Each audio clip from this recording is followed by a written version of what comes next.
Hello everybody and welcome back to another video. I'm SocietySucks and today I'm checking out why was Egypt forced to give up so much of its land in 1840 by History Matters. I don't know much about Egypt and its history, at least about its recent history, if we can call 1840 recent. Obviously I know about ancient Egypt, but not about anything past like the 1500s. I don't know much about Egypt past that point, and especially not 1840. But I'm assuming this is going to have something to do with the Ottoman Empire, because it is 1840. But let's just see what it's about.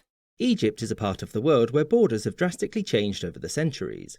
And whilst the rise and fall of regional powers is nothing special, Egypt is a nation which in the mid-19th century had all of these lands taken away from it at the height of its power by a coalition of great powers. Which in the mid-19th century had all of these lands taken away from it at the height of its power by a coalition of great powers. You know the ones, it's always them. Egypt had obtained all of this after rebelling against and then defeating the Ottoman Empire in two separate wars. But shortly after this, and without so much as a single loss by the Egyptian army to the Ottoman one, Cairo's gains were returned to Constantinople and everyone I actually had no idea that Egypt did so well against the Ottoman Empire. just sort of forgot about the whole thing. Which raises the obvious question, why did this happen and why would Egypt accept the loss of all of this land without putting up more of a fight? So, like so many things in the 19th century, in order to understand this one fully, we have to go back to Napoleon. As you'll know, before Napoleon's rise to rule in France, he launched an invasion of the Ottoman Empire's province of Egypt, with the hope of using it as a launchpad for disrupting Britain's trade and contact with India and the Pretty rest sure of that its was a total empire. failure. And here, the Ottomans were thoroughly beaten. And it was only due to both the intervention of the British and events back in France forcing Napoleon to sneak off that the French weren't successful.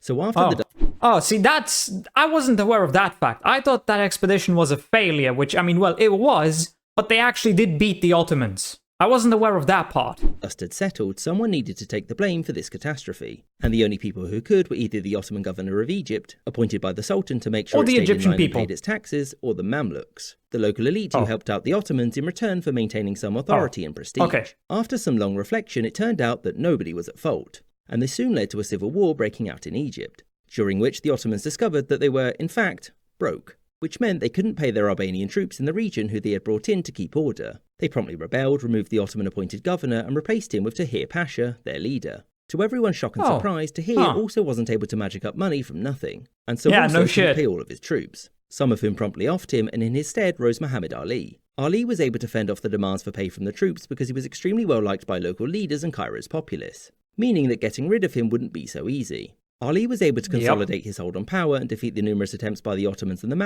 So the only reason he was allowed to stay was because he was liked, not because he managed to get the money. Mamluks to oust him. In 1805, Selim III, the Ottoman Sultan, realised that Ali wasn't going anywhere and so gave him the title of Pasha and made him governor. After some more civil war, a failed British intervention against Ali and a massacre of 5, Muhammad Ali was now firmly in control of Egypt. And as an insult to his supposed Ottoman overlords, he took the title of Khedive, which was a much grander title than the one he had been given and one that only the Sultan had the right to hand out. Ali swiftly undertook sweeping reforms of Egypt in its economy. He monopolised all foreign trade, which massively increased tax revenue, and he I'm surprised he was allowed to get that title.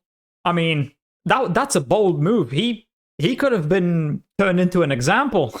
used his money to the build Sultan a larger, could have made more an modern example military. of him. This military was soon put to use when the Ottomans lost control of Mecca and Medina to the Sauds. The Ottoman Sultan asked Ali for help to regain it, which he was able to do, thereby giving him a lot of prestige in the region and again making the Ottoman government look wildly incompetent. In the 1820s, he also expanded Egypt southwards, taking all of this, which gave him access to things to sell like gold, timber, and of course, people. As you'll probably know, the 19th century was not a happy one for the Ottoman Empire, and when the Greeks revolted in the 1820s and Constantinople was unable to crush the revolt, the Sultan yet again turned to Ali in Egypt for help. This time though, Ali wanted compensation, and it was promised that in return for him crushing the Greek revolt, he would be given Crete, which he gladly accepted, because Crete would make an important naval base and would massively increase Egypt's reach and influence across the Mediterranean. The war in Greece... He would basically have a foothold in Greece and therefore in all of Europe, just through that one island. Started off well for the Egyptian forces. However, Britain, France and especially Russia wanted to see an independent Greece, and they were also deeply worried about this upstart ruler gaining Crete, which would complicate things in the Mediterranean for them.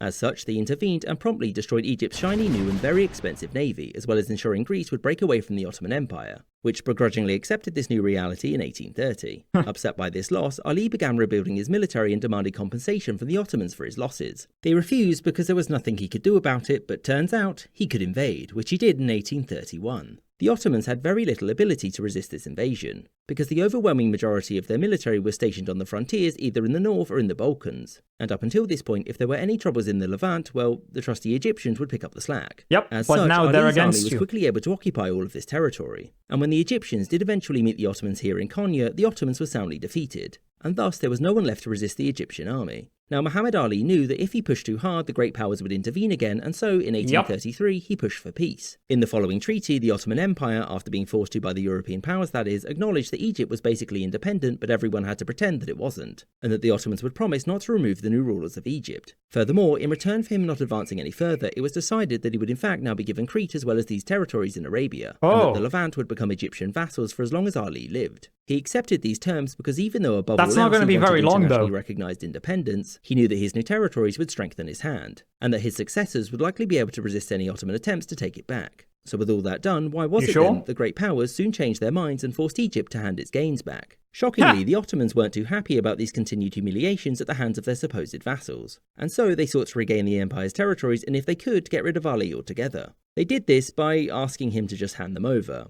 And when that ingenious plan failed, they just invaded. This offensive went extremely poorly for the Ottomans, and yet again the Egyptian army was free to roam the Ottoman heartlands. Oh my god. But it was here that internal divisions became a problem. You see, Ali didn't want to do anything that could get the great powers involved again. But Ibrahim, his son and heir, wanted more. You see, the Ottoman Sultan had just died, being replaced by Abdul Rashid, his young son. And Ibrahim believed that if the Egyptians simply advanced, he would easily be able to overthrow this teenager and make his father the new Sultan.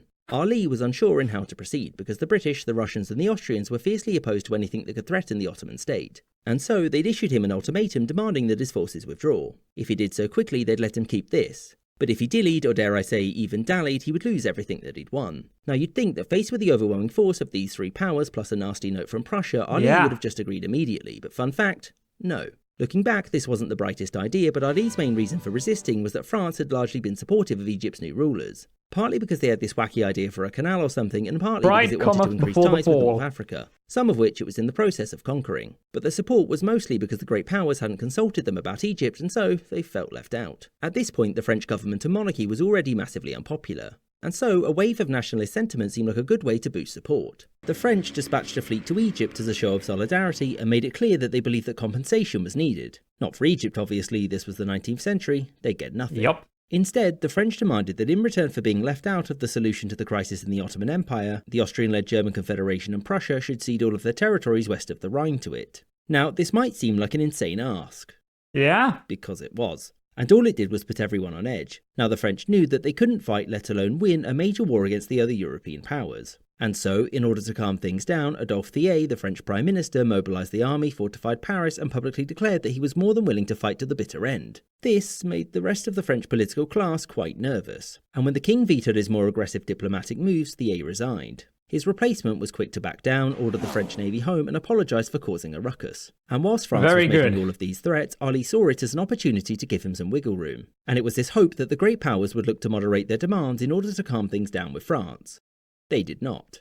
As a result, Ali was forced to yield to these demands, which saw him and Egypt lose all of these lands in Arabia, the Levant, and also Crete. But he was allowed to remain as ruler of Egypt because getting rid of him sounded difficult. Egypt was given greater autonomy within the empire and his son's succession was guaranteed, providing that he didn't die first, of course. But given that Ali had risen to rule Egypt on the back of a revolt by his fellow Albanian soldiers, that outcome wasn't all too bad when you think about it. For the European powers, their intervention was a successful one. You see, they didn't back the Sultan out of the kindness of their hearts, but because they knew that if the Ottoman Empire were to collapse, it was anyone's guess as to what the region would look like afterwards. And more importantly, if any of... It's better to keep what you already know than replace it with something you have absolutely no idea about.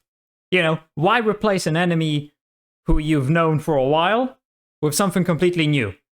Which could be an enemy, could be an ally, you know, whatever. Their fellow powers would profit at their expense. Also, by paying lip service to the Ottoman ownership of Egypt whilst at the same time realistically making it independent, European powers now had a means of gaining significant influence in an important part of the Mediterranean, without having to go through Constantinople, which for the French, and later the British, turned out to be extremely profitable. The Suez. I hope you enjoyed this episode. I mean, this video can really be summed up as the reason why Egypt gave up so much land is because they didn't really have much of a choice. But I mean, it still was kind of a win for them. They basically gained independence. Kind of. But not really. I mean, yeah, this is also the 19th century. This is where this is where the Ottoman Empire started losing pretty much all of its significance.